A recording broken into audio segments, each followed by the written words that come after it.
Hello, everyone.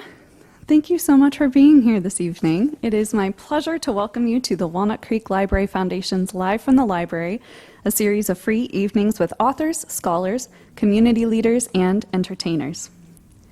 I'd like to take a moment to thank our Live from the Library season sponsors, Minuteman Press of Lafayette, and the Friends of the Walnut Creek Library.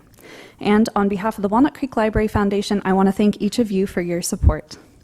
You provide support just by being here, and some of you provide financial support as well. That's important because even though these programs are free, it does cost money to put them on, and we wouldn't be able to do it without a little help from our friends. Here's a look at some of the events and activities the foundation has sponsored recently. Just to let everybody know, you may hear closure announcements leading up to 8 p.m., but please don't be alarmed. You will still be able to exit the building when the program ends. You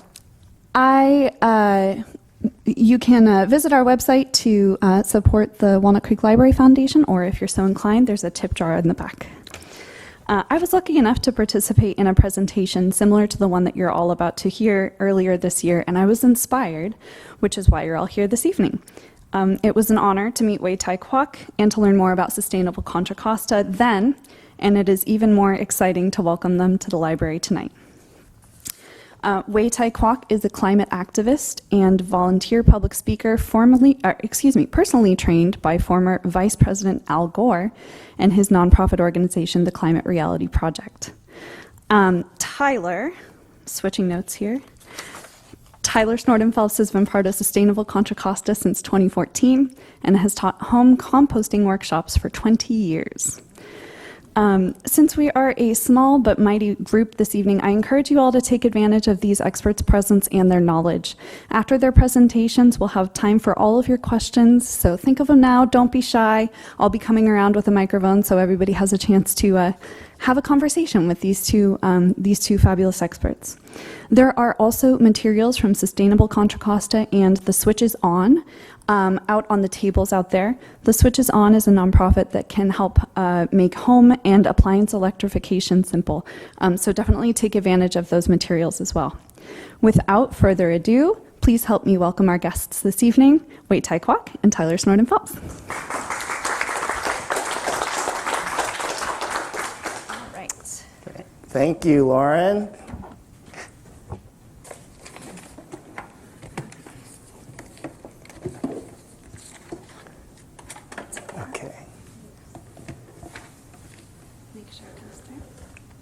There we go.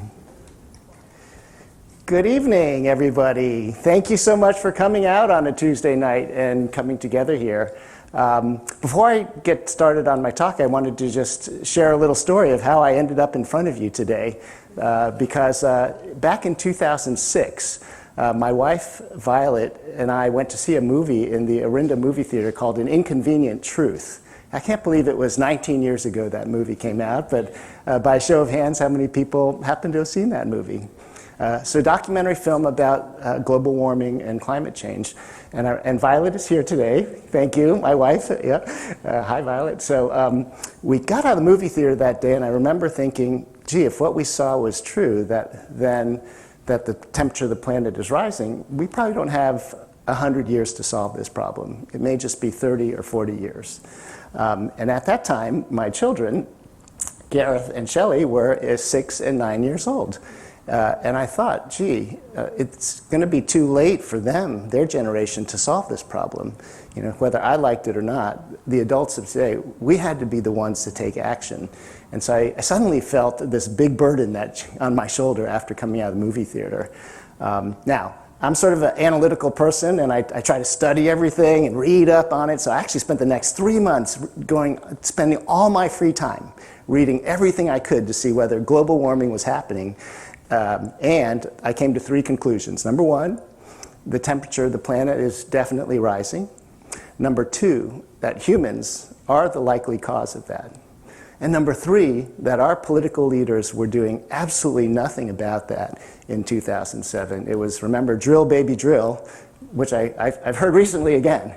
And that just got me so angry, because me as a normal person here in the Bay Area, if I could figure this out in 90 days, how come our political leaders were not doing something about it. So I was really pissed, actually. So I decided, well, if they're not going to do something, then at least I'm going to try to do something.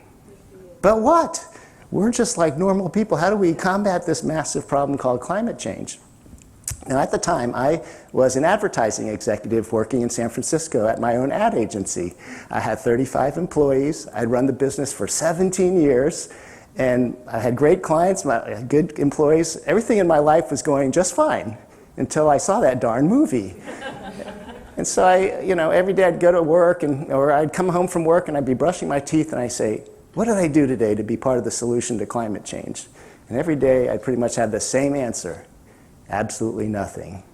I was busy with my clients, my employees, I was stuck in traffic. I had all excuses. But it wasn't before long that actually I started to get depressed because I knew that every night I would come home and brush my teeth and realize that I had not done anything. And I couldn't pay attention in meetings anymore. The job and the company I loved, I couldn't do it anymore. And I realized, and the reason why is I realized that not only was I not part of the solution, as I committed myself to be, that I was part of the problem. Because I knew climate change was happening, and yet I still did nothing about it. And that really got me very depressed at the time in 2007 or 8. But I'm not here to depress you. The happy part of the story is I ended up quitting my job, selling my company, and trying to find a new career that I could be part of the solution. That's how I got into the solar energy business. 5 years later, I decided to get trained by Vice President Gore to come out and give talks to try to do more and educate the public on the science, the impacts, and solutions to the climate crisis. So that's why I'm here in front of you today with Tyler, because we're going to talk about the problems that are happening, but also, more importantly, the solutions worldwide, as well as the solutions here in Contra Costa County. So we're just delighted to be here and have you as our audience. And so with that, let's get started. The first place we should start out is to look at our home, our planet Earth. This is the picture taken in 1968 by the first of the Apollo missions. It's the first human photograph of our planet. And I love this picture because that's the blue marble, that's where we all live. And it turns out it's such a special place because it's the only planet in the universe known to sustain life. You can imagine how delicate our air, our water, our temperature, the conditions to sustain life. It's precious, and this is the only planet known to sustain life. Now, what's happened to our planet since that picture was taken in 1968? This is a NASA animation of the temperature of our planet, with blue and white being colder than average, yellow and orange being warmer than average. And what you'll see as you get into the 1960s, the 70s, 80s, 90s, 2000, 2010, 2020, a lot more orange and red. Same data from 1880s when weather instruments started being used to the present. Here's a clear trend that the planet is getting warmer, right? The hottest year ever measured was last year, 2024. In fact, 10 of the hottest years ever measured have been the last 10 years. So 20 years ago when we saw that movie, what's happened? It's continued to happen. It's gotten a lot worse, right? So last year in 2024, out here in the West Coast, we hit a lot of records. You can see that Death Valley, 129 degrees, Palm Springs, Palm Desert, 124 degrees. These are the records we don't like to be breaking, right? So worldwide, what's happening with these rising temperatures? Well, let me just give you an example in Pakistan and India, where they warned that these warmer temperatures back in 2022 could cause the glacial lakes to collapse. And so in Pakistan, what happened in 2022 summer? There was a lake that burst upstream, and the waters came crashing down. And just to really say that the infrastructure that we're building in our society is really not really to accommodate the warming temperatures and the consequences of the climate crisis. One other example here was of a British hiker who happened to be up in the mountains in Kyrgyzstan that summer, and he happened to have his phone, and he heard some noise, and he looked up, and he witnessed a glacier collapsing and coming down. Let's see what happens.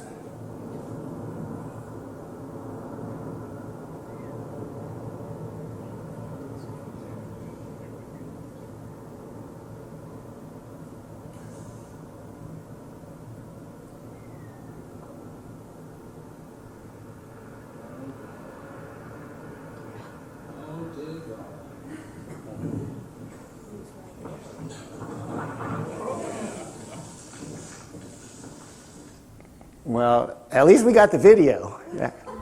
No, he survived. He survived, and we got the video.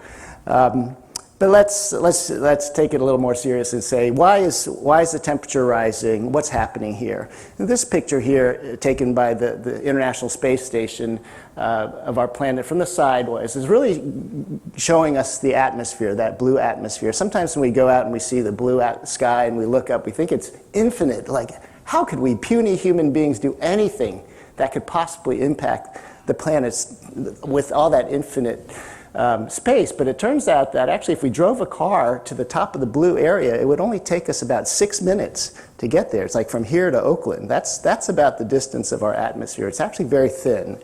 And so when we fill up that thin atmosphere with greenhouse gas pollution, and this is just a quick example of the many types of greenhouse gas pollutions out there, whether it's from flying air transport, burning forests, landfills giving up methane, industrial agriculture like cows burping methane, to coal plants burning and so forth. There are many, many sources out there. But the largest source of global warming pollution actually is just simply the burning of fossil fuels. That started in 1850 with the drilling of the first oil well. Does anybody know in what state in America the first oil? Texas? Oklahoma?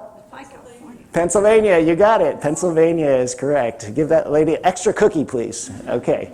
You can see in 1850, you can see the industrial age, you can see through the 70s. Most of it's happened in our lifetimes, really in the last 50 years, the incredible growth of burning of fossil fuels for everything out there. And what we're focusing in on here is that actually during the pandemic, global emissions dropped by 4% in just 1 year because the economy slowed down. But it rose 5% the very next year, so it bounced back quickly. The other little niche there is the global financial crisis. So that's about the impact of something that big. We really have a lot of work to do to work at this. So what's the consequence, though, if the planet's getting warmer? What are some of the negative consequences? Well, one of them is that warmer air holds more water vapor. And the equation for that is actually that for each 1 degree centigrade of temperature rise, the planet can hold, the capacity of the atmosphere to hold water increases by 7%. And that means that, as we saw over the last 50 years, as the temperature has risen, that there's already 5 to 15% more water vapor around our planet right now than there was just 50 years ago. If we look at an animation from our national labs to show where is that water vapor up there, right? It turns out it doesn't spread very evenly around the whole entire planet. It tends to aggregate in these atmospheric rivers that are up in the sky. And these animations will show you where those atmospheric rivers are. Now, we here in the Bay Area have heard of the word atmospheric river from our weatherman, right? Because here, if we look at a map of the Pacific with Hawaii on the left, California on the right, and and you see that that is the atmospheric river, which we hear our weathermen talking about, actually during this winter season. This particular picture was taken in February of 2017, and that was the time that those rainstorms brought extreme flooding to San Jose for the very first time. So we are getting that impact here, but it's happening all over the country, all over the world. Here's some pictures from the Midwest, Montana, Arizona, and Midland, Texas, where they're getting these rain bombs, that the rain is coming down much harder and much more severely. And in some cases, when the weather's cold, it doesn't come down as rain, it comes down as snow. How many of us remember just not long ago, 2023 winter, where they got like 24 feet of snow from all of that precipitation that was coming down? Now let's shift gears. So far we've been talking about the air temperature, but if we see actually 93% of that excess energy is going into the oceans.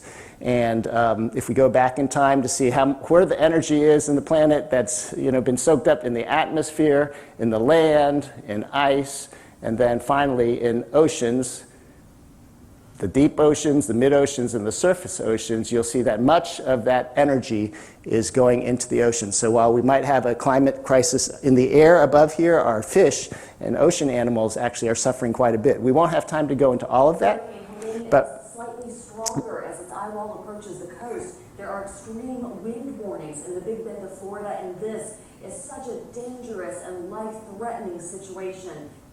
Hurricane Helene from a year ago, I was going to say that warmer oceans help hurricanes become much more powerful. That's hurricanes gets their energy, their moisture, and their energy from warmer oceans.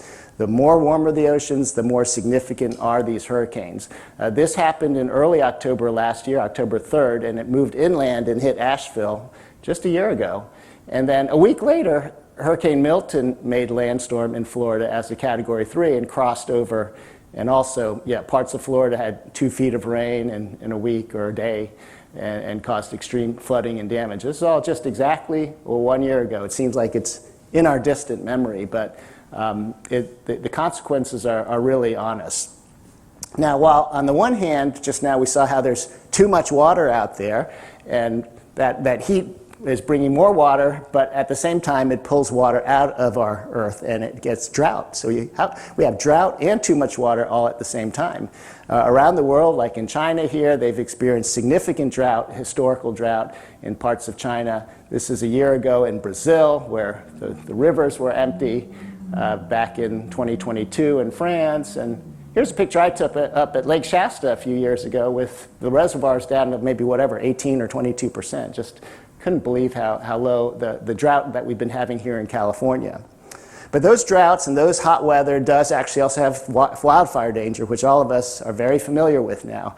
And you can see from this chart there's a correlation between warmer temperatures and more fire danger. Early in this year we had the Palisades fire in Southern California.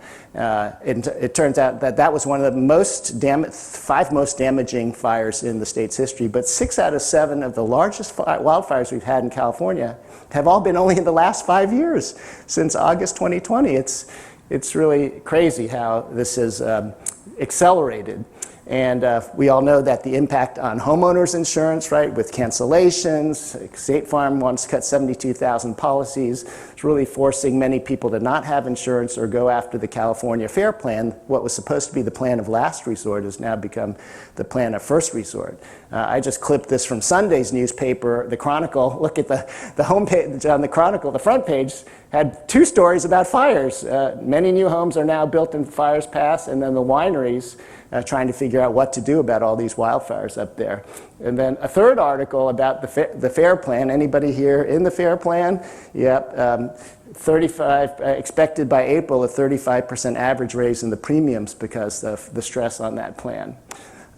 All these wildfires also create smoke, and so now worldwide wildfire smoke is causing more hospitalizations than any other type of air pollution. Here's a boy in Brazil from the wildfires in the Amazon. The World Health Organization has said that the climate crisis is the leading single biggest threat facing humanity from a health point of view. But we shouldn't let that ruin our golf game, should we? That's incredible. This is really a picture meant to say, like, humans, like, we just want to, don't tell me the bad news, right? It's just like, can't I just go on with my life? And can't somebody else worry about the bad news? And I got to just trying to keep on. I mean, this is funny, but it's sort of a true statement, right? That we want to avoid that. But I'm here and Tyler here, we're here to recruit you to say, is this a problem that we can solve? Must we change this? And the answer is yes, right? We're all here to try to do something about it, right? So I'm sorry to have all that bad news, but I promise now, and I was very depressed 10 or 15 years ago because I thought the problems that we saw were insurmountable. But what I have learned in the last 10 years of working on this, 15 years, is that there's so many solutions. And I am today much more hopeful. I'm not as depressed as I was back then when I had to quit my job and company. We have all the solutions on hand, and whether the technologies that are available can help cut global warming pollution in half, even within the end of the century. There's wind power, there's solar power, there's energy storage, there's regenerative agriculture, LED lighting, insulation, heat pumps, electric vehicles. All these things are out there already for us to use. We just have to embrace them more quickly than we're as quickly as possible. The International Energy Agency did a roadmap from here to 2050 to say how can human society actually make the transition. I'm not going to go into all of this, but except to show you that people out there, smart people, are planning and thinking what is the policy changes needing to happen. Everything from appliances and cooling system work, heavy trucks, no new internal combustion engine car sales by 2035, retrofit old buildings, use heat pumps. We heard over there, right? And then and so on and so forth. So there is a path of using these technologies, and if the world could get together and implement them, we could be in a good place. Over in the UK, the home of where coal-fired power plants started historically, they generate 26 times as much electricity from their wind farms as they did from coal in 2022. In fact, last year in 2024, the UK closed their very last coal-fired power plant, right? So the country that started it, they've ended it now. Why can't other countries go on? Worldwide, the growth of wind energy has had an incredible fast growth path. Wind alone can supply the world's economy 40 times over.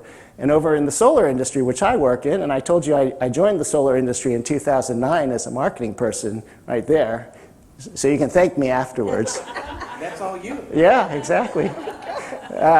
Well, unfortunately, no. It's actually that the price of solar panels has come down so much from the space age days when it was $79 watt down to like 11 cents watt. So it's so much cheaper now. Really competes head to head with all forms of electricity. In fact, when you look at the cost of wind and solar compared to fossil fuel costs going back 100 some odd years, this is the price of coal over 120 years, natural gas more recently, nuclear power rising in costs, wind power declining, and solar, which was very high, down. And if you look worldwide at these paths going into the future, just look 10 years into the future. I say to my colleagues in solar, we're just winning on price. We don't have to have a political discussion about what power is good. It's just buy it on price, right? So that's what makes me happy and why I focus like how much solar energy would it take to power the entire United States? Well, if we could only have 10,000 square miles right there in Arizona, we'd be in a great shape, but that's all you would need to power the entire country.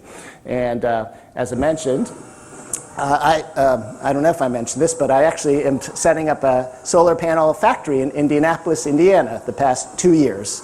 And so I spend a good chunk of my time living out there and setting up a solar panel factory that I took this video from a couple weeks ago. But let me just, so that's what we're doing globally. That's what the science, the impacts, and some of the global solutions. Let's talk about what we're doing here locally. I'll just share one example with you before I turn the microphone over to Tyler. And that is that, just this idea of can we stop burning fossil fuels, which is the single largest source of global warming pollution. And do we really have to burn fossil fuels in our house?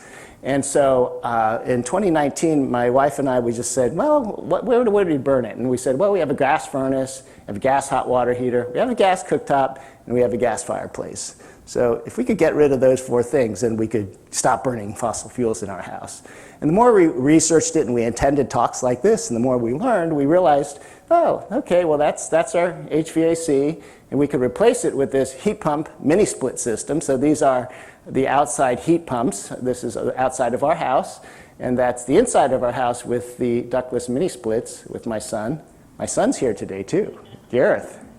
Say hi. Okay. That was my younger son. The good news is that the IRA does have a 30% tax credit. This year you have to act before December 31st. If you install it before then, you can get 30% off or $2,000 a year tax credit.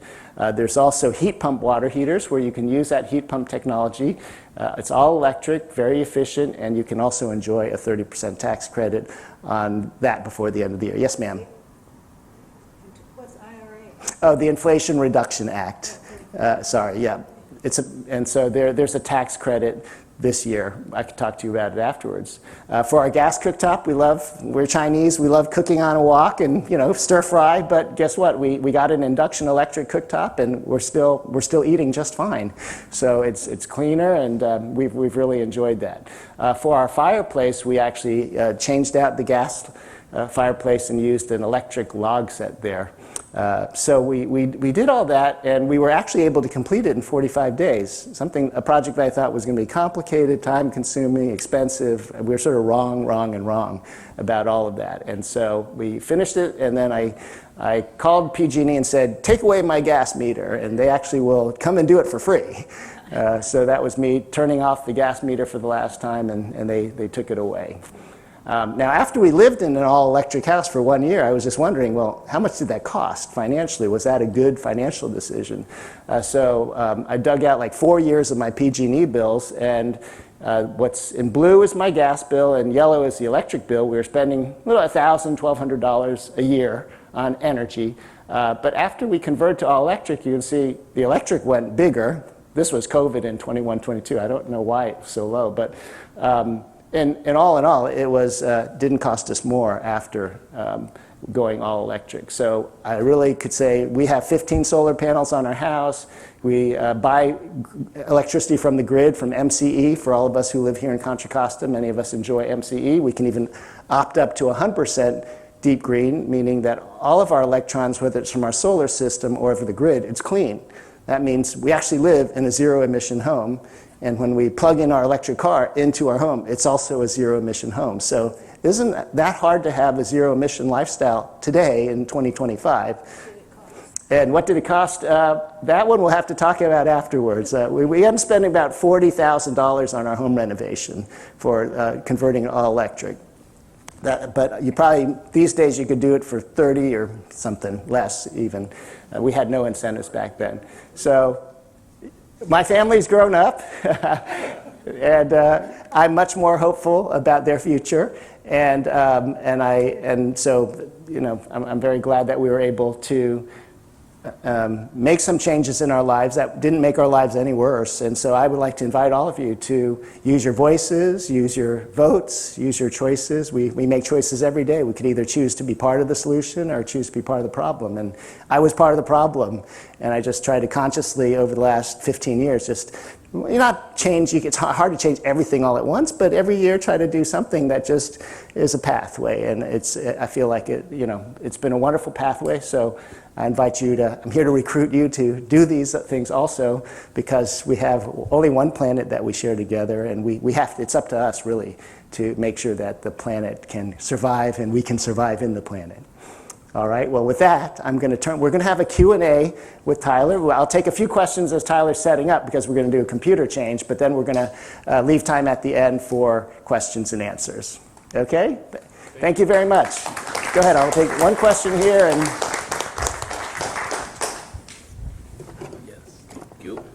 okay. Is your presentation available somewhere for download online, not including the pictures of your family and stuff, but like the animations? You know, tonight's session's being recorded, and so what you saw today will be online, and we can get that afterwards. The slides from Mr. Gore's presentations are for live audiences only, so we don't hand them out as slides themselves. What we got here. Did you have a question, ma'am? I was just going to say it's an interesting phenomenon that, of course, I've lived here for 40 years. It was the coolest summer I've experienced was this summer on Walnut Creek. What would cause that? Yeah, so the question from the audience, just for those online, was the last 40 years, this summer in Walnut Creek seemed to be the coolest summer. We didn't have those 100-degree days as we had in the past. And so what caused that? I would say, first of all, worldwide, the year 2025 is expected not to be the hottest year and beat 2024, but it's on track to be one of the 3 hottest years worldwide. Of course, there are differences in different pockets, but we got a little lucky in the Bay Area this past summer. We'll have time for questions with both Wei Tai and Tyler after Tyler's presentation. Great. Okay, thank you. Thank you. Is this mic doing it? I do not have a slick clicker like Wei Tai, so I am anchored to the podium here. But I'm delighted to be here. My name is Tyler Snortum Phelps. I am with Sustainable Contra Costa. And this is a compost workshop, right? So we're going to talk about... Now, I just was amused that Laurel chose that particular tidbit from my bio. But I do a lot of things with Sustainable Contra Costa, and I've been involved in sustainability work for many long years. So what I'm going to focus on is a brief overview of what we do at Sustainable Contra Costa, and then dial down to a program that is all about our personal actions that we can take, household actions in our lives to directly impact climate change, which Wei Tai so compellingly made the case for. We do need to be taking personal action. So Sustainable Contra Costa, often we refer to ourselves as SCOCO, because it just takes too long to say Sustainable Contra Costa. We believe that by working together, we can really help our economy, our planet, and our communities and make them healthy. So that's our goal, is really collaboration. So we're going to talk about practical solutions. So does this work? Look at that. So we are a nonprofit that started in 2008. We've helped thousands of people learn to live more sustainably, making changes to save water, save energy, reduce waste, and build healthier, resilient communities. A couple of things that we focus on. We just finished a program where we gave out induction cooktops that Wei Tai was talking to you about, to folks who would not ordinarily either necessarily know about them, but likely wouldn't be able to afford to make the switch. And this was a pilot program with a couple of government sponsors. We are hoping to scale it up. So 100 cooktops is nice. 10,000 cooktops would be even better. So those are our goals. We had surveys. We talked to them about it. How did you like it? We had instructions. We had a chef come in and do cooking demonstrations. So there was a lot of fun stuff there. We also have some repair events that we do in the area of reducing waste, which I'll mention a little more later. Sponsored by various local cities, as well as Recycle Smart and some of the waste agencies. We also have a program called the East Bay Clean Air Coalition, which we really appreciate, bringing together a lot of different players, NGOs, government agencies, community leaders, to look at the issue of air quality in East County, specifically where they are far more impacted than other parts of the county. As you may know, with this concept of what they call environmental justice, a lot of folks in lower income communities are also the ones bearing the brunt of the pollution. So this program, the East Bay Clean Air Coalition, is directly designed to impact that. And our youth program, which actually has its own slide, is really exciting. Had it going for about 5 years now. Over 185 students since the beginning have moved through this program. They do a lot of different programs. You can see them here marching to protest and advocate for no more oil drilling in Brentwood. I don't know if you know, but there were oil wells in Brentwood, and there was a campaign to stop those.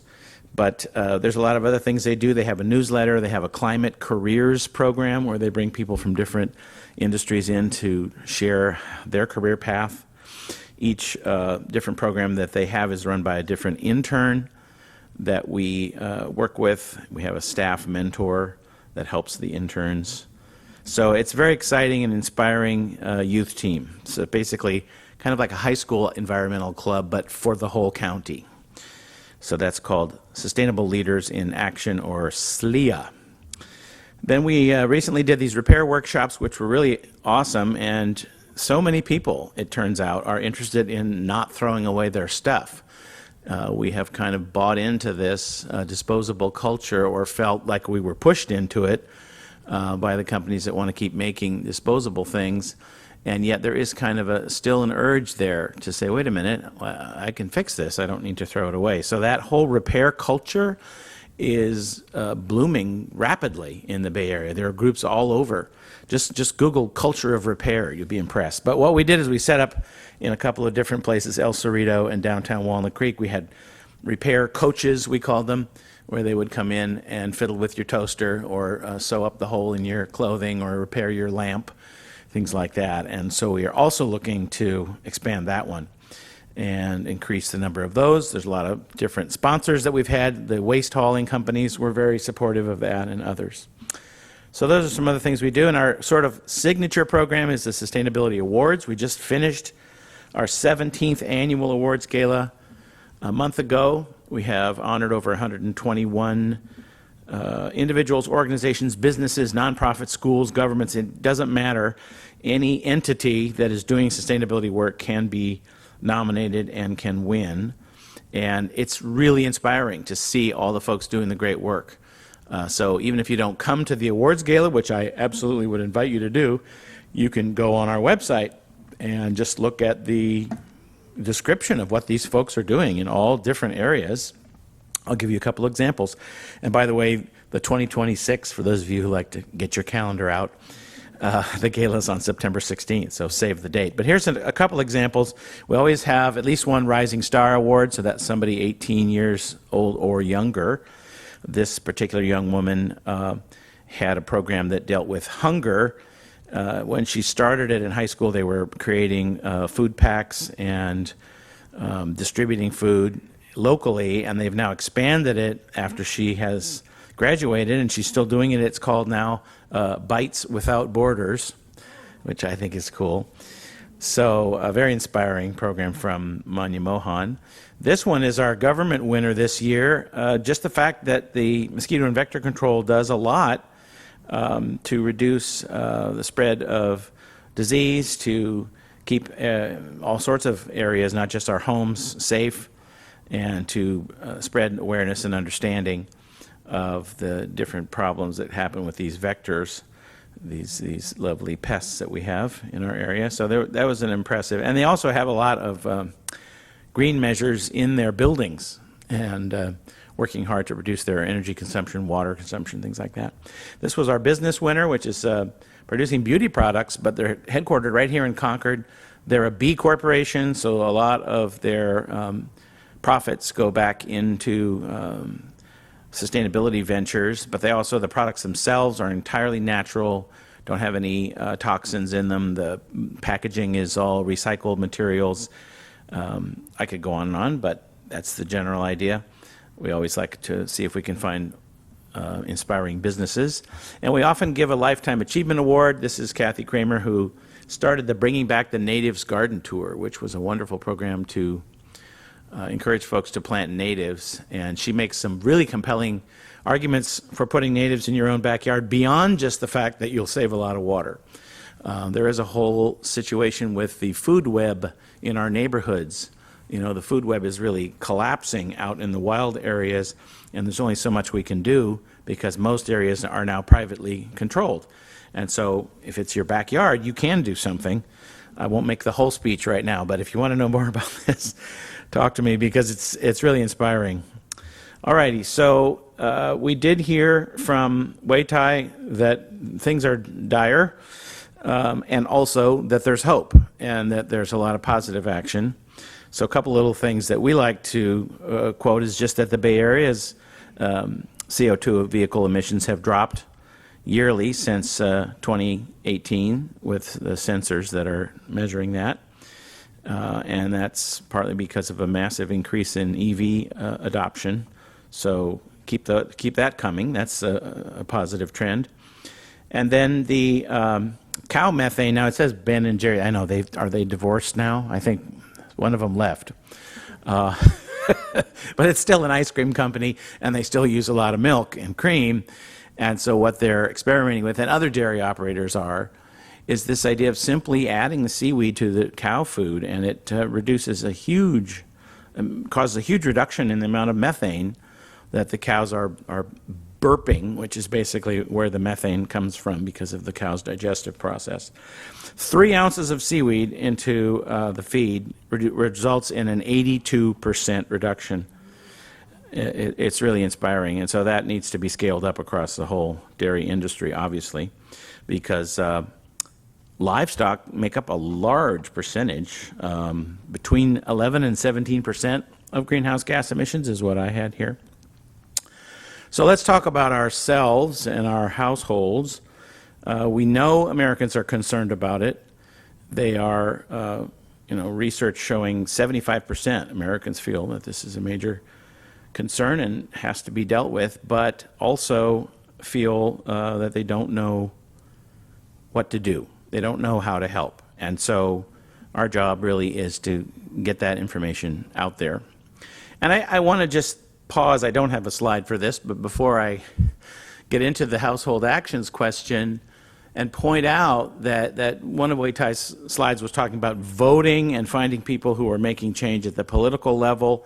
That is hugely impactful, and I don't want to give the impression that if we are putting in our cooktop in the kitchen, then we're done. There's a lot that needs to happen at the policy level, and there's some issues that can only be solved at that level. And so I don't want to sort of pretend that that's not true, because it is. And I think each of us can be as involved as we can be. And there are organizations doing incredibly powerful work in the area of policy. So if you just want to see what's going on and how you might participate, check out some of that. I do recommend 350. 350.org is the national version started by Bill McKibben, but there's one right here in Contra Costa. It's called 350 Contra Costa Action.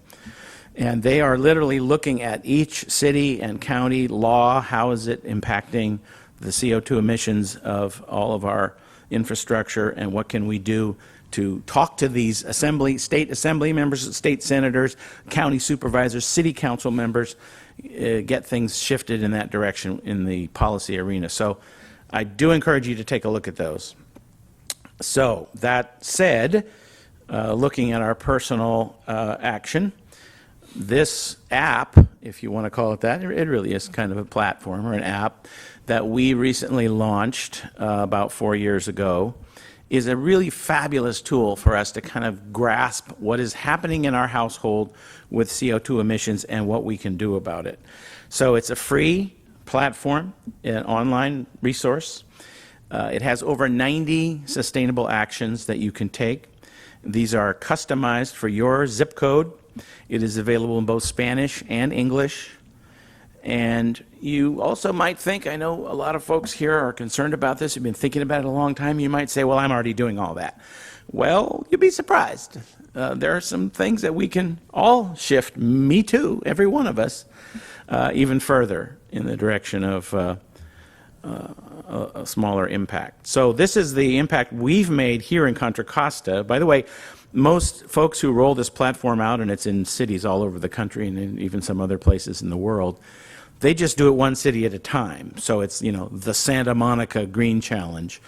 We decided, foolishly or not, to take on the whole county, which this is a large county. So we bit off quite a lot, and we're still chewing on it.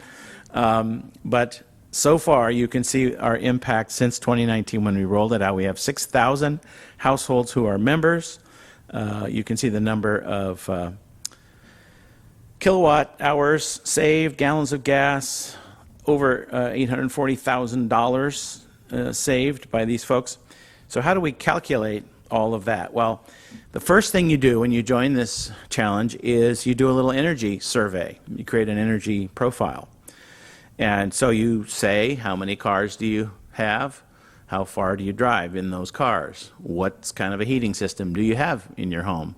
All those little facts. If you want to, if you're willing, you can actually hook it up to your PG&E profile by logging into your PG&E account, and then it will just take that data. But once you've got that, then you now have your baseline. You have your base level. So this person's example started at 29.5 tons. Is that what it says right there? Yeah. And then when this screenshot was taken, it was down to 15.2. That's tons of CO2 emitted by the household per year. So that's a wonderful statistic to track that. It also compares your house with the rest of the world, which is interesting. You can see how much more the average American outputs, but also how much more we put out than some other countries like China and India. And that's average, right? You could find rich, opulent lifestyles in both China and India that are putting out lots of CO2, but overall, in the country, it's much lower than the U.S. So it's down to 13, well, it says 15.2 there, but then the platform sets a goal. So for this person, the goal is down to 8 tons per year by 2030.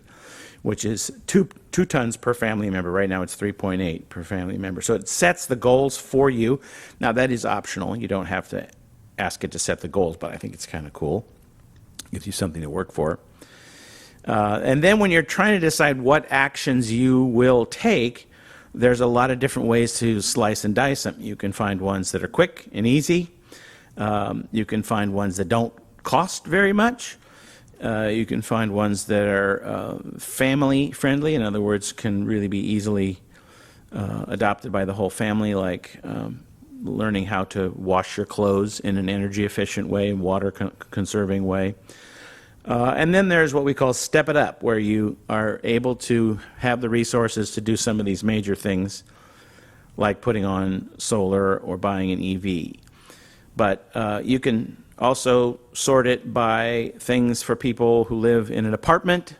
You can also sort it by water actions versus energy actions versus waste, all of those different other ways of categorizing. So you find actions that are interesting to you, and then when you look at what the platform recommends, you get a couple of different things. First, you see why it's a good idea to do this. So here's the page for an induction cooktop, tells you all the excellent benefits of having an induction cooktop. And using a portable one specifically is what it's talking about here. So you don't have to pay a contractor to come in and take out some old, built-in thing and put something else. You just put this portable one right on your cooktop. All these YouTube chefs that I'm watching now seem to have a portable one sitting on their counter. So it gives you all the benefits, but then it also gives you the impact. Now we're switching to a different action. This one is if you replace your lawn. How much money are you going to save? And in gallons of water also. It's, in my opinion, a little bit fuzzy to say you're going to save 0 pounds of CO2 emissions if you replace your lawn, because there is a direct connection between water conservation and greenhouse gas emissions and climate change. So the reason to conserve water is not just because we're in a dry state and we don't have a lot of water to play around with, but also because the use of water actually generates a lot of energy to treat it and transport it, and that energy produces greenhouse gases. So I have put my little 2 cents into the platform. We all have. We've been asking them to tweak it over the years, and they have. And so we'd like to see a CO2 connection for water conservation. But anyway, you get the idea that there is actions and then the result, the impact that you get from those actions. But the other nice thing is that you now are telling the system, the platform, where you live. You have your zip code in there. So then when you choose to do a particular action, it says, okay, here's how to help you do this. Right? So we're not just going to say, yeah, good luck, go replace your lawn, figure it out. This will give you specific instructions with just text right here on the platform. Do this and do that, but also links to contractors or other educational websites, coupons that you might find for mulch or other materials that would help you with this, and very specifically in a lot of cases, rebates and incentive programs from your utilities or other government agencies. And there are quite a lot of those. They are shifting all the time, so you have to kind of make sure you got the right ones. But in this case, for example, you can see that you would get a rebate if you were in the Contra Costa Water District of $2,000. But folks in the East Bay Mud service area, there is also a lawn conversion rebate program there. And if you were in that zip code, then the platform would show you that rebate. So you're always going to get the local resources that are specific to you.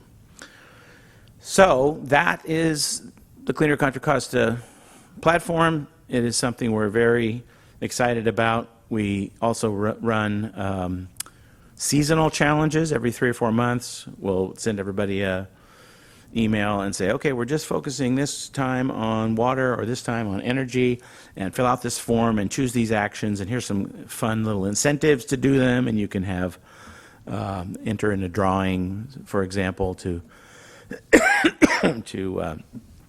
win a gift card or something. But really, it's just about doing these actions together. You can even form teams. It's kind of a fun thing. You can have your homeowners association or your neighborhood or your bridge club all join and have a funny name for your team, and then there's a leaderboard and you can see the points that you get. And so that whole kind of friendly competition thing kind of pushes us to do more. So that's basically my summary of the Cleaner Contra Costa Challenge. I can answer some more specific questions about that when we get to our Q&A.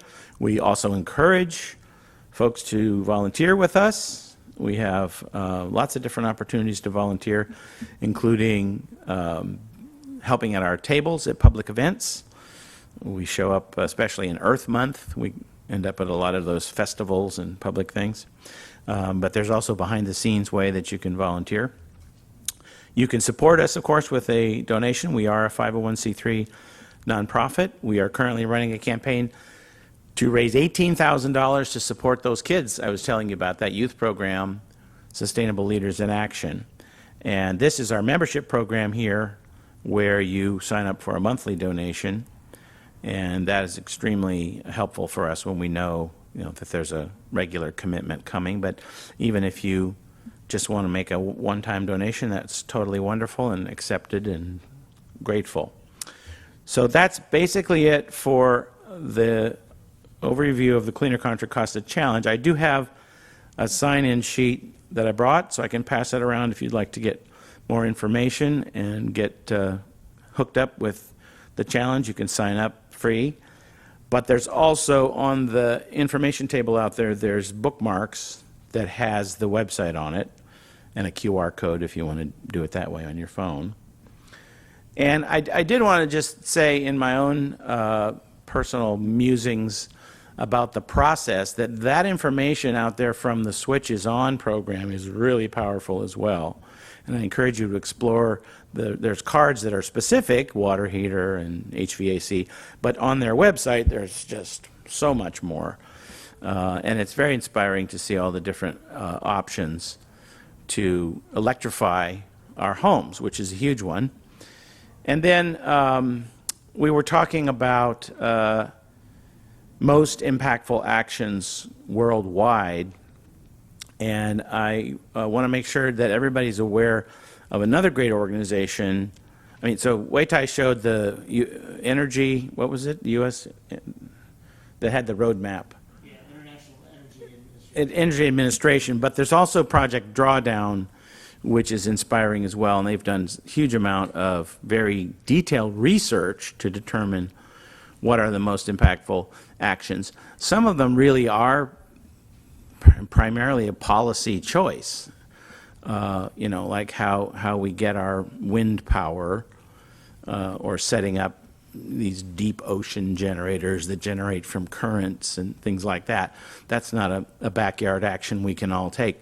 But in the top 5 most impactful actions that Drawdown identified are things like shifting away from an animal heavy diet, moving our diet further and further towards plant-based eating. Very simple things like that. There's interesting to me in that top 5, I think it's still there, I haven't looked recently, this is global, this is worldwide, was education of women. Because the more education women have worldwide, the lower the population spike, the population increase in those countries. Women are more empowered to actually be a partner with their spouse and say, actually, let's not keep having kids. And they do when they have the education and they feel empowered enough.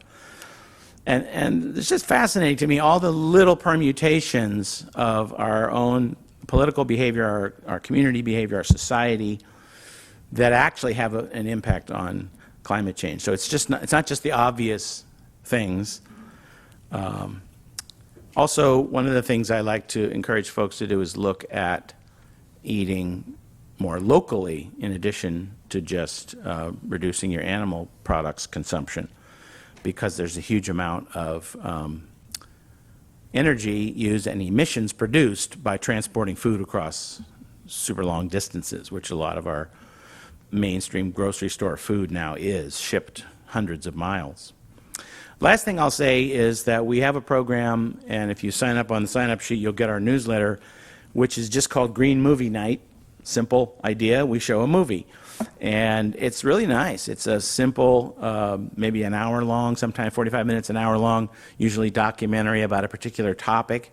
And then we have a discussion about what can we do in this particular arena to make an impact.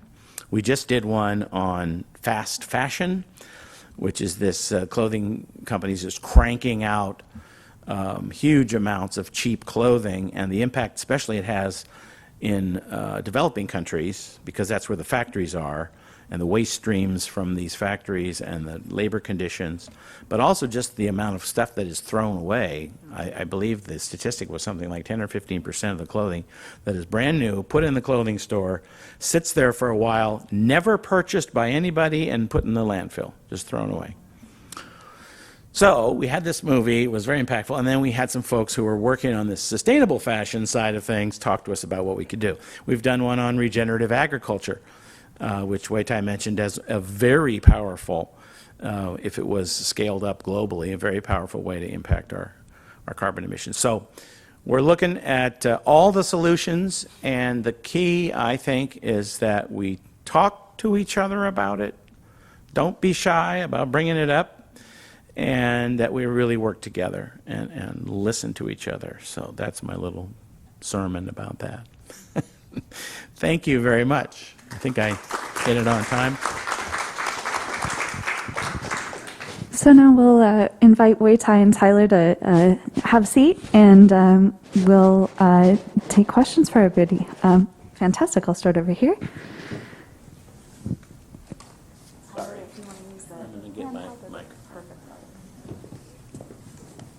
And we'll use the microphone so that everybody in the room can hear us. I'll bring it to you. So my question is, I am considering solar panels, but my roof is getting old, so I need to do both at the same time. And I always hesitate because I don't know what company to go with. And I really, get very hesitant to just hire, I'm all on my own, and to hire people that maybe I get into trouble. That's one thing. But the other issue I have is whenever I buy something, I want to have some idea, what is its lifespan, and what do people do with solar panels when they reach the lifespan? Because can they be rebuilt? Because otherwise we're getting this huge number of panels. Do they just get thrown away when they don't work anymore? How does that work? I want to hear the answer to that later. Yeah, that was a lot of questions. One, thank you for the questions, and thank you for your interest in going solar. You are right that if you have an old roof, you don't want to put a solar system on your roof, because solar panels can last a long time. 25 years is the warranted typical system life for a residential solar system. And so if your roof is less than 10 years old, it's okay to put a solar on top of it. But if it's older than 15 or 20 or 30 years, you don't want to go through the labor of putting it on just to change your roof and taking it off and putting it on. So the sequencing is correct. The second question you asked was, how do you find a reliable solar installer? And that there are two ways to answer that for me. I would say you can, just like how do you find a good plumber or a contractor? You ask around your neighbors and others who've had a good experience. It's sort of the same thing, but at the same time, here in the Bay Area, we have a nonprofit called BayAreaSunShares.org, BayAreaSunShares.org, and they are a nonprofit that has been working in this space for about a decade to be like the Costco of group buying for solar systems. And they have pre-vetted some installers and pre-negotiated pricing that is typically 10 to 15% lower than average in exchange for like this group buying program. Their program always launches in the fall, in September, so right now it's a great time to call them. You can get a free bid. The nonprofit educates us all as homeowners how it works, and then you can get a free bid, and then the installer can install it, say, next year. So BayAreaSunShares.org is one resource. What happens to all these panels when they reach their end then the last question is, what happens to the panels when they reach their end of life? And so, as I mentioned, at least it's a 25-year product. And so it's going to be, it's not a fast fashion that you throw away quickly. Right. It's actually very environmentally friendly. I would say that the energy input, studies have been done by the national labs to show that a solar panel, the amount of energy you put in is recovered in like 2 years in the 25-year. So the carbon footprint is relatively low, even though it's made of glass and aluminum, which actually do have a carbon footprint. But the good thing about glass and aluminum is that they're both quite recyclable. And so at the end of life, you can melt down the aluminum, you can shred up the glass, and Europe is ahead of the United States in the recycling realm of solar panels. Our country is far behind, but our industry is only like a decade old, and so we're only 10 years into 25 years, whereas Europe may be 20 years into it. So you haven't started seeing a stream of discarded panels yet? They're increasing now, but but the industry has been, the recyclers are coming out, and they're more and more now. But America is a little bit behind Europe in terms of recycling of solar panels. But fundamentally, they're made of glass and aluminum, so there is a home for them. And no, you wouldn't, after 25 years, you wouldn't reuse them anymore because there'll be much more advanced technologies at that time. Thank you for the question. Yes. That was a great presentation from you both. Thank you. In the ones that I give on climate change, I emphasize the 4 levels of climate action that I've read about from other sources: individual, household, community, and then global/national. And this is great info for the household level emphasis, and that's very important. Can you think of, for this region, I guess, the most impactful ways to level up action to get to the community or regional or even state level? For example, this county undertook and completed a carbon sequestration feasibility study for the practices that would sequester the most carbon, like take it out of the atmosphere and hold it, for the region. And one of the most impactful ones was spreading compost on rangeland, basically grassland that cows graze on in all the hills around here. I guess maybe this is more sustainable Contra Costa with your composting issues. Is there an effort to implement that over a large set of grazing land in the area? Or, for example, I know the recent lawsuits, well, maybe last year, the last 2 years, the lawsuits against bans on gas stoves were successful, so cities can no longer do that. Is it a fact that the state of California now mandates new construction already have solar panels on it? Or like, what is the most impactful thing for like 1,000 house development to get it off fossil fuels? Thanks. Well, so do you know about I'll have an answer, but go ahead. The gas stove ban? I'm not an expert on this rangeland remediation that you're talking about, but I am aware of it. We are not connected with any particular programs here in the county, but I think that is the right direction to go for carbon sequestration rather than some of these high-tech solutions, injecting it and other things like that into the ground. And building huge facilities to do it is really being shown to be not carbon positive, in a way. It's actually kind of useless, but somebody makes a lot of money off of it. But the solutions, like the very simple idea of enriching that soil, sequestering the carbon in the soil, in the agriculture realm as well, those can be scaled up to be amazingly impactful. So I would hope to see that. I can't say here's a bill that's about to be passed to do that, though I feel like that is one of the steps that needs to be taken. I encourage you to see the movie Common Ground, which is a sequel to the original Kiss the Ground, which has some really compelling images of what happens when there's living, growing material on the farmland versus in the winter when it's fallow. This is traditional methods, when there's just literally nothing but bare soil. It actually shows the temperature and the richness of the oxygen in the soil, in the air over these lands, that as it changes seasonally. I'm not describing it terribly intelligently, but very powerful. Regenerative agriculture and the wildlands programs you're talking about also. So The only other thing I would say is the more we can kind of put the pressure on shifting our transportation systems away from individual cars. I mean, EVs are great, and yes, we built a system that is kind of designed for individual driving, but that doesn't mean we can't continue to shift away from it and produce a public transportation system that actually helps and benefits people rather than being sort of ignored by most people. Every day I wake up wishing I lived in Japan. Yeah, so we know the rest of the world has done it, and it's and there's inklings here, people trying to talk about it, but we need to push that much further. Yeah. I'll just add one short piece to the comment of, I think you were getting at, like, what is global, how can we make an impact globally by doing some of the things that we're doing here in the Bay Area? Or like city policy. By city policies, right? How can, so the city of Berkeley a few years ago banned the use of bringing gas into new construction homes, right? And that was not really a gas stove ban, it was a ban against all gas appliances in the new construction. And more and more cities piggybacked on to that in California. 10, 20, 30, 40 cities did that until a court said that the California Restaurant Association sued and won. But my point there is that one city, Berkeley, of all places, right, of course, they decided to do something pretty crazy, right? Like saying you can't put gas in a house. And that spawned more, and it didn't succeed fully, but it does show that one city can spawn that type of action, and that California is a leader, an environmental leader worldwide, and there are a lot of eyeballs watching us. If we can succeed at some of these things, those are taken around the rest of the world.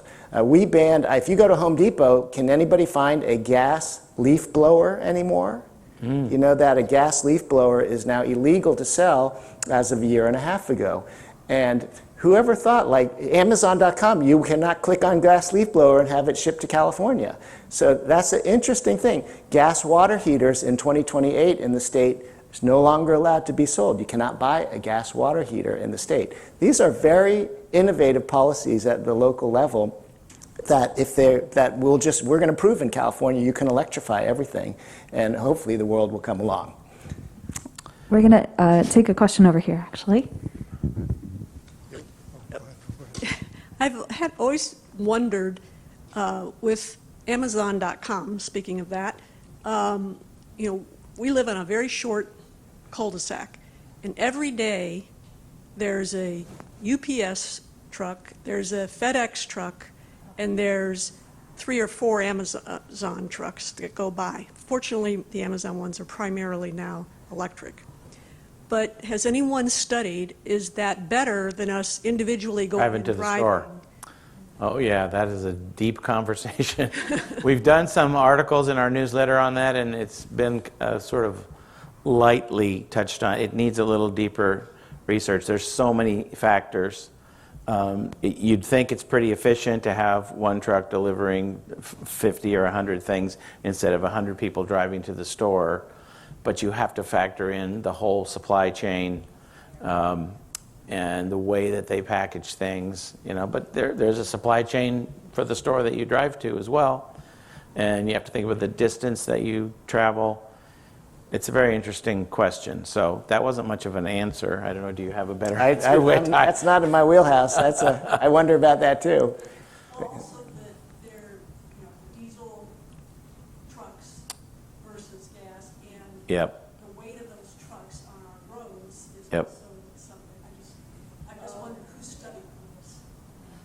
Oh yeah, I think you'll find some answers, but I don't have them in my back pocket.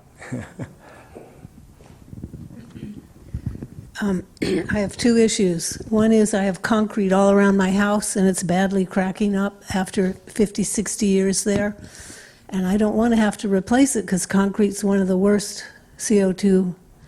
The production of concrete is one of the worst. But I have no idea how to fix it, and there you go. The other issue is I'm getting older. I'm almost 80. I've lost the sight in one eye, and they want to really make me maybe not have a driver's license. So I started trying to walk to the stores, and hey, I can't really do it very well, carrying those groceries home. and just ordering Uber or something like that seems really ridiculous. So it's really an issue, and there's a lot of seniors in my neighborhoods. And so, how are they going to get their groceries? Well, yeah, neighborhood design is a huge issue, and more and more people are looking at all the factors in designing a neighborhood, including walkability. But when you're already there, right, it's not going to suddenly get rebuilt tomorrow. So you have a point. Maybe you should get a little wagon to pull the groceries. Those things are very good, but that's only a... Oh, yeah.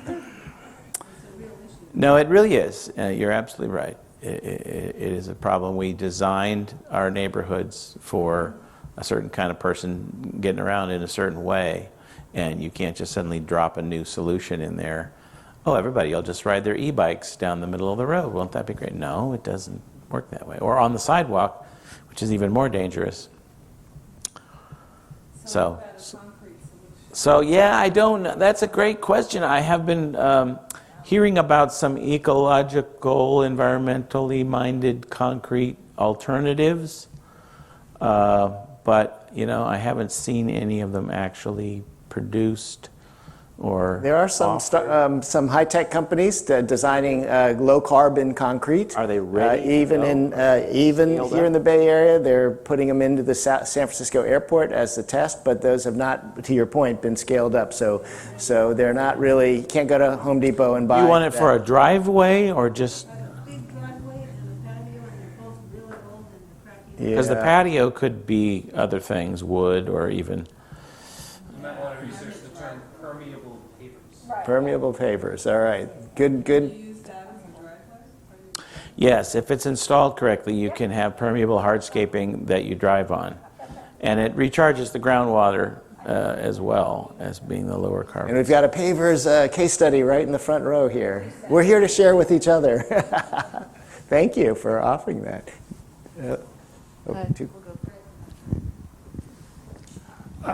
I have a question about advocacy, because I'd like some kind of tools on how you respond to somebody that says climate change doesn't exist. Because you can't give a half-hour slideshow to somebody, but you also can't just say, oh, you're wrong, it does, because that's not effective either. So I was wondering if either of you had like an elevator speech to give someone in a minute. Well, I think that's Climate Reality Project. Yeah, the Climate Reality Project has done a lot. Thank you for the question. The question is like, what do you do again with a denier of the climate crisis? And the good news is, there was a pie chart there that showed like 75% of Americans care about the climate crisis. I think you showed that slide, right? That's a growing number compared to 15 or 20 years ago. So I think we're winning the communication overall, worldwide, and the number of deniers is being reduced. And so I'd say, like, on the one hand, you could just not engage with them, right, if it's not really productive. But if it's somebody who you respect and care about, what we're taught at the Climate Reality Project is not really to focus on the facts, which they have heard about, but to focus on you and why you care. And you can say, if somebody says, I don't think that's working, and say, yeah, but, from what I've read about, it concerns me. I'm concerned because of the wildfire impacts and the smoke, and I'm scared and of, and so he can't deny that you're scared or worried. That's a fact that you are, right? So a person can deny what are external facts, but they can't really deny how you feel about it. So talking more about how you feel and your reactions of what you want to do is more of a productive way to have a conversation about the climate crisis, and maybe to try to see how they could see, oh, I could see that this impacts you. I'm sorry that you feel this way, and I can understand why you want to take action about that. Maybe that's the best way one of the ways to engage on that topic. I think that's great. I wouldn't want to presume to add to the presenters, but you might want to do a search. You have climate communication. They got some great guidelines on that as well. That was Yale. Yale climate communication. They got a whole. Yale Yes, climate I have heard communication. of that. Yeah. Right, and they find terms like you don't want to say environmentalist, you don't want to talk about climate change, talk I care about energy security, or I care about clean air, stuff like that. Yeah, we intentionally chose cleaner Contra Costa instead of climate or green in the title of our platform for that reason. It's a trigger Yeah, word. words matter, right? Turns people off. Yep. Thank you both so much. I was wondering about two things that give you hope even in this sort of depressing political climate in terms of a move away from wind and solar at the national level. And so what gives you both hope, both locally and nationally? Golly. Well, I think nationally what I see is that those programs or attempts, changes in laws and policies are being resisted. It's not like, oh, thank God, we can finally be done with those stupid windmills. It's like, wait, what? You know? And I don't just mean here in our little Bay Area bubble. I am seeing that there is sort of a sense that we had gotten somewhere and that this is a step backward. So that's encouraging. Is it enough to actually turn it around, at least while our current administration's in the office? I don't know. I wouldn't say absolutely not. I think it's important to keep trying. But at least the fact that that is the reaction gives me hope, just as where we've come to from. And then locally, you know, we work with a lot of cities and the county government. They're all trying hard now. They've all got climate action adaptation plans in place. A lot of them have staff members that they've hired. It's unfortunate we got to this point with fires and collapsing glaciers to get their attention, but it has, and it's percolating up from the local government level too, and that is encouraging to me.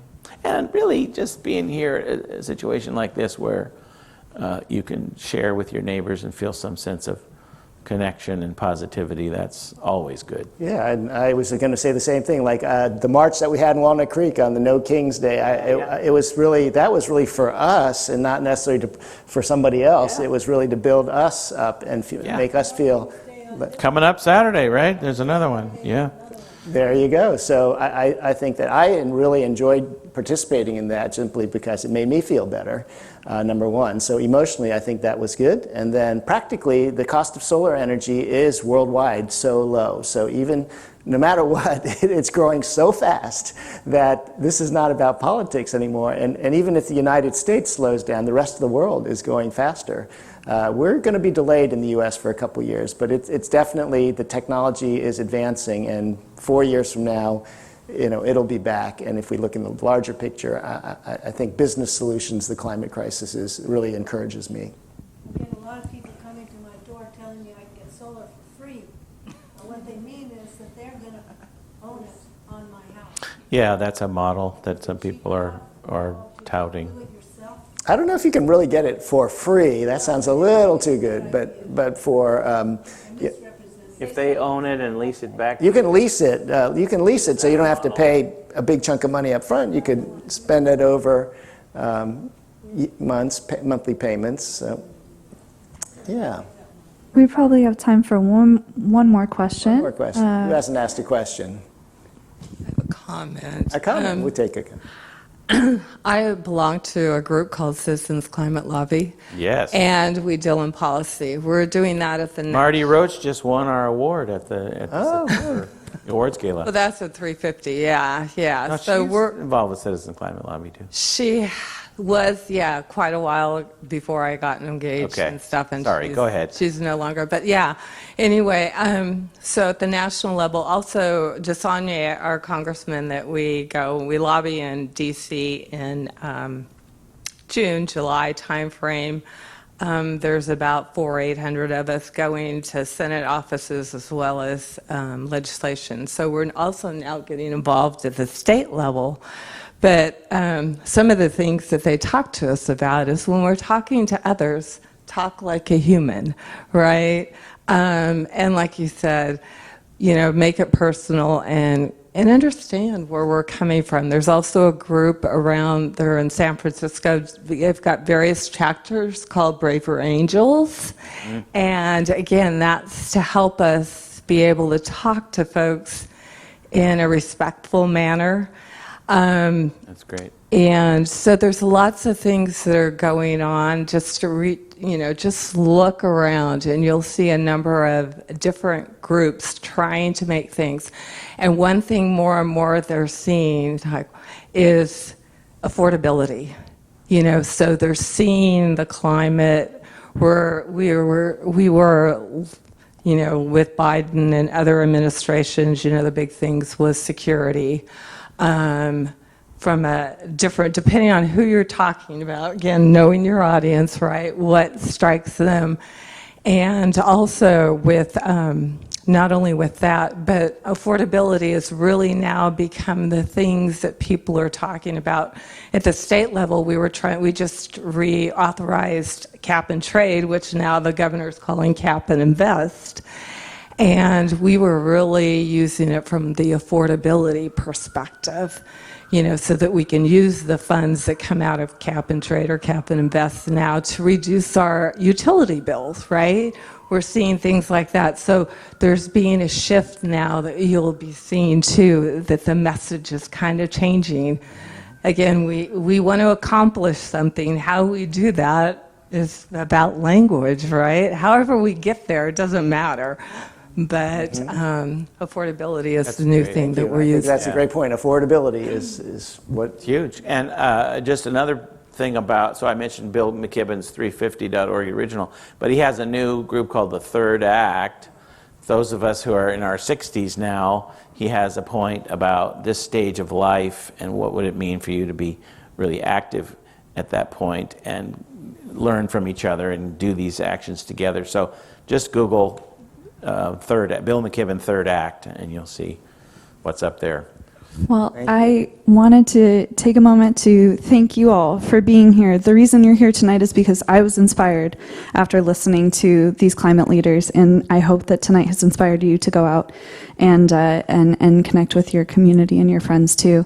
You can do so. You can start by sharing this presentation, which will be on our website in a matter of days, www.wclibrary.org.